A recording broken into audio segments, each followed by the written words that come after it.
Hoje eu trago para vocês alguns relatos do que chamam de Disembodied Voices, ou seja, vozes desencarnadas. Encontros com o sobrenatural que se dão através do meio de vozes, que não provêm de uma fonte física identificável. Vozes que vêm da floresta, chamando por seu nome, vozes vindo do forro, vozes vindo de algum lugar. Muitas vezes vozes que parecem de familiares e conhecidos e que tentam de alguma forma te enganar para algum destino trágico. Talvez o mesmo destino de centenas ou milhares de pessoas desaparecidas todos os anos, cujo mistério nunca é solucionado.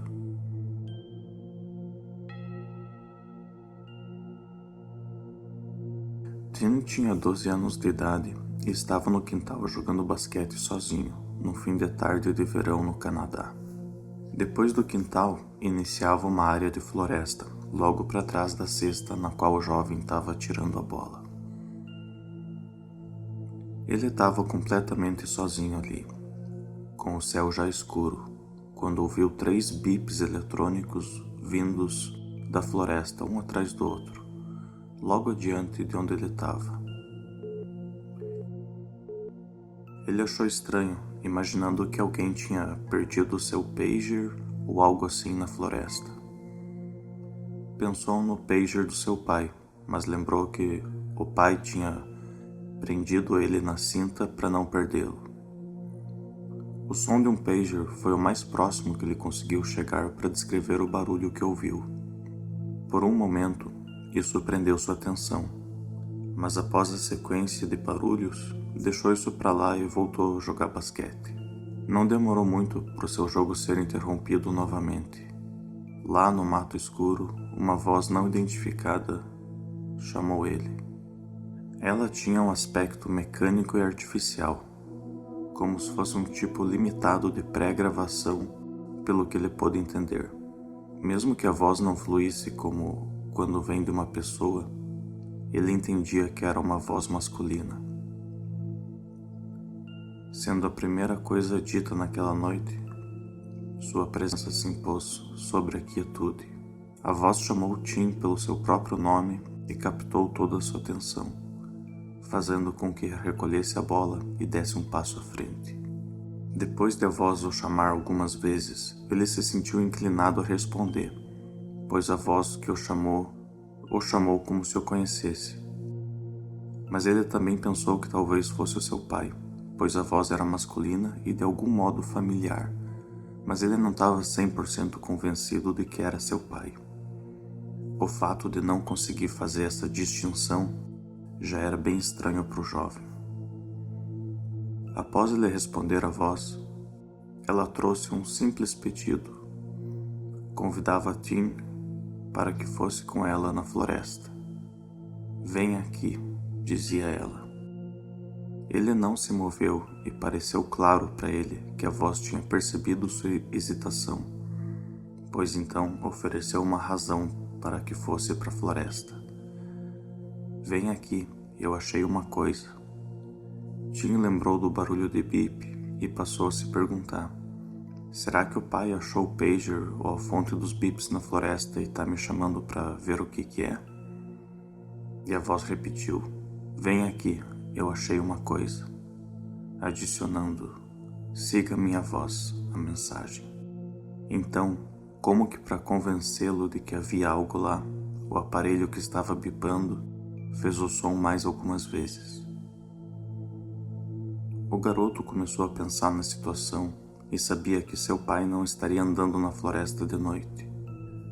Nessa hora, ele começou a se sentir desconfortável e a suspeitar da voz, perguntando para ela: "Por que você não vem aqui?" Depois de uma longa e estranha pausa, a voz disse: "Tim, vem aqui, eu achei uma coisa."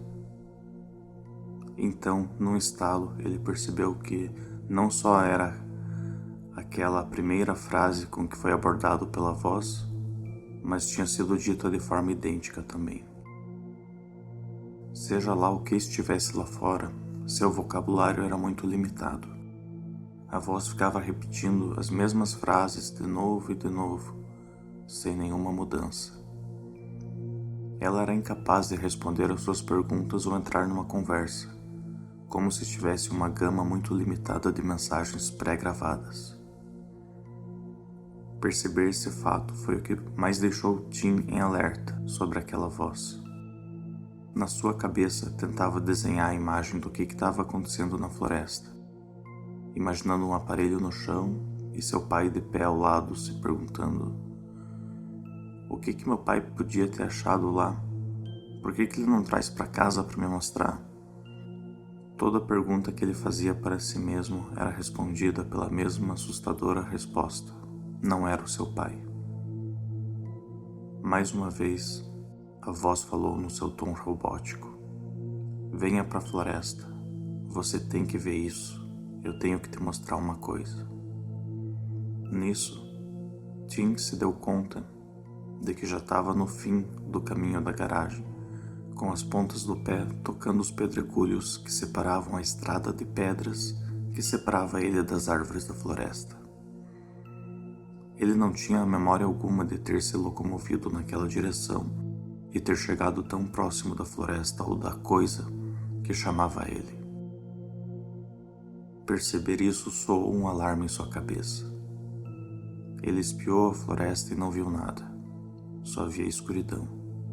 Nenhum movimento, nenhum inseto voando, nenhum som de grilos. Por segurança, começou a dar passos para trás em direção à sua casa e, enquanto ia, a voz permanecia inalterada, chamando Tim de novo e de novo. Ele decidiu ali que o mistério do bip não valia a pena desaparecer ou algo parecido, e que aquilo só podia ser um tipo de truque maligno.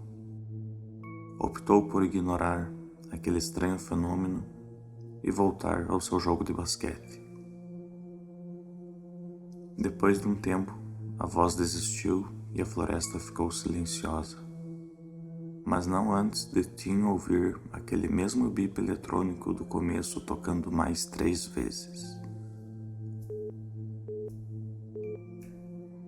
Dando fim a esse episódio perturbador e sem sentido. A suspeita e a prontidão de Tim, ele acredita, o mantiveram vivo naquela noite. Mais tarde, na mesma noite, seus medos seriam confirmados quando, mais tarde, ao ver seu pai em casa, o mesmo passou por Tim e não mencionou nada do incidente. O garoto foi até o pai para questioná-lo sobre o ocorrido, perguntando: o que você achou? O pai respondeu: o quê? Esperando uma resposta, onde Tim respondeu: você não estava me chamando dizendo que tinha encontrado alguma coisa? O pai simplesmente respondeu confuso: não. Um arrepio subiu pela espinha de Tim, que se perguntava o que teria acontecido se eu tivesse seguido aquela voz. Eu seria visto de novo? A sensação que ficou com ele foi de que alguma coisa sobrenatural estava por trás da voz. Esse evento aconteceu com Tim Marchenko, no Canadá, e levou Tim, anos depois, pesquisar extensivamente o tema do que chamam de vozes desencarnadas, o que acabou por resultar num livro chamado Disembodied Voices, True Accounts of Hidden Beings, ou seja, vozes desencarnadas, verdadeiros relatos de seres ocultos, que é um pouco do tema que tento trazer aqui hoje.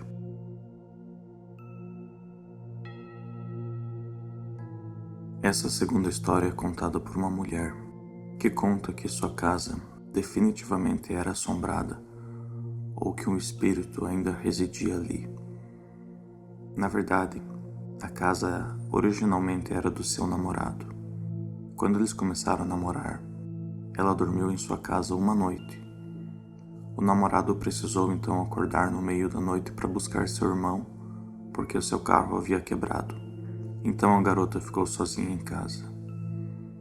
No quarto do segundo andar, ela estava tentando cair no sono e jura por Deus que ouviu alguém falando: Soava como uma voz de uma mulher, mas não era como se estivesse falando com ela. Parecia que a voz estava falando no telefone com alguém. A voz soava como se estivesse vindo do porão. Não importava quanto a garota tentasse entender o que a voz falava, ela não conseguia entender nada. Desesperada, ela sentou e ficou com a luz e a TV ligados, até que o namorado voltou mais tarde e ignorou o que tinha acontecido. Bons tempos depois, ela voltou para casa depois do trabalho, lá por volta das 9 da noite, e ninguém estava em casa ainda. Então ela começou a lavar louça na pia. A porta do porão estava aberta como normalmente fica, ali, logo depois da cozinha. Então ela ouviu a voz novamente, mas agora era muito mais clara e, de novo, soava como se viesse do porão. E, novamente, soava como se fosse uma mulher falando ao telefone. A garota ficou no início das escadas ouvindo, mas não conseguia entender o que a voz feminina dizia. Ela esticou a cabeça para dentro da porta e percebeu que o porão estava coberto pelo breu, completamente escuro. Ela achou aquilo muito estranho, porque mesmo que tivesse alguma visita na casa, por que a pessoa estaria no completo escuro falando no telefone? Foi aí que a garota entrou em desespero. Ela foi aos degraus e gritou: "Quem que tá aí?" A voz parou abruptamente. A testemunha ficou lá, paralisada por um segundo, quando, de repente, foi tomada pela coragem e desceu as escadas no escuro, estando parcialmente incrédula, e ligou todas as luzes. Não havia ninguém lá. Foi o evento mais assustador e bizarro que já aconteceu na sua vida.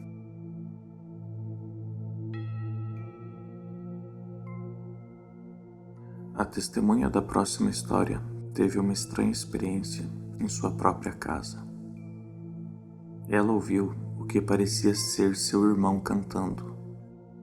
A família tinha um piano no porão na época em que os irmãos eram adolescentes.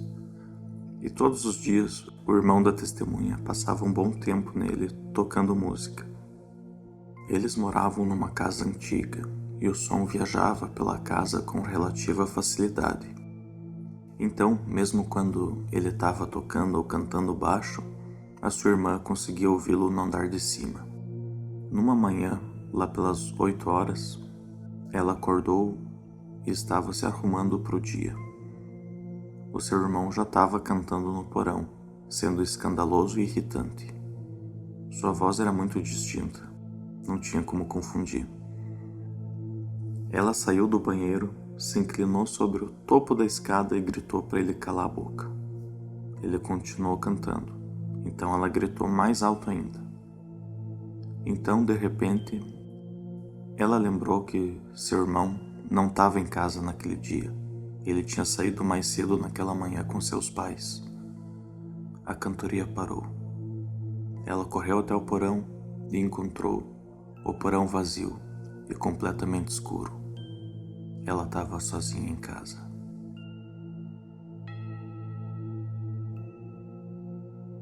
Uma auxiliar de enfermagem trabalhava no turno noturno em uma enfermaria. Ela cuidava das pessoas mais velhas que estavam machucadas, doentes ou próximas da morte. Uma das pacientes, Elle, dizia que podia conversar com espíritos. Elle falava, segundo ela, com muitas pessoas e ficava acordada até tarde conversando com elas. Havia uma mulher de branco, uma criança pequena e também um homem de chapéu. Segundo Elle, o homem era alto, usava um terno e tinha um chapéu. Ela conversava com ele com bastante frequência. Uma noite, a auxiliar estava cuidando do corredor onde estava Elle quando ouviu uma voz grave de homem falando. Naturalmente, ela pensou que era o quarto ao lado, ou do outro lado do corredor, pois ambos têm pacientes homens com voz grave. Então ela checou ambos os quartos apenas para descobrir que esses pacientes estavam em sono profundo.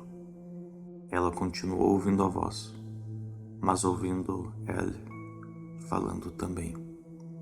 Então ela percebeu que a paciente não estava apenas falando, ela estava respondendo à voz do homem. Lentamente, a auxiliar de enfermagem entrou no quarto dela para ver se conseguia espiar o tal homem de chapéu. Contudo, assim que ela entrou, a voz parou, mas ele seguiu respondendo. Outros pacientes também já haviam mencionado o homem de chapéu. Então, essas foram apenas algumas histórias que têm essa temática das vozes desencarnadas, mas eu espero mais pra frente fazer outro vídeo contando um pouco mais sobre esses casos, trazendo mais relatos, pois é um tema que é bastante perturbador, dependendo dos casos que a gente relata, que a gente encontra, principalmente quando envolvem vozes de conhecidos e locais ermos como florestas, parques, ou às vezes mesmo algum lugar da casa.